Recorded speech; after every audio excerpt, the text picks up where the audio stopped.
গ্রামের মধ্যে অবশ্য কোনো আলেম কোনো মুরব্বীরা এইসব কথা বলেন না। মূর্খ যারা তারা এই ধরনের কথা ছড়াইছে গ্রামে। 3 বার টঙ্গিতে আসতে পারলে 1 হজের সওয়াব হয়।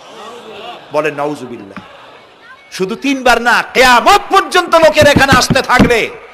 আরাফাতের ময়দানে 1 সেকেন্ডের যে সওয়াব হবে তাও হবে না। আরাফাত হচ্ছে সেই ময়দান যেখানে আদম আলাইহিস সালাম থেকে শুরু করে মুহাম্মদ রাসূলুল্লাহ সাল্লাল্লাহু আলাইহি সাল্লাম পর্যন্ত সব নবীদের চোখের পানি শুকিয়েছে। পৃথিবীর কোটি কোটি মানুষ এখানে কাঁদছে। আর আল্লাহ রাসূল বলেছেন, আল হাজ্জুল মাবরুর লাইসা লাহুল জাযাউ ইল্লাল জান্নাহ। একটা কবুল হজের সওয়াব আল্লাহর কাছে বেহেশত দেওয়া ছাড়া আর কিছুই নেই। মান হাজ্জা লিল্লাহ ফালাম ইয়ারফুস ওয়ালাম ইয়াফসুক রাজা কায়াউমিন ওয়ালাদাতহু উম্মুহু, রাওয়াহুল বুখারী। বুখারী শরীফের হাদিস। রাসূলুল্লাহ বলছেন, আরাফাতের ময়দান থেকে হাজিরা যখন বেরিয়ে যায় সন্ধ্যায়, মা যেমন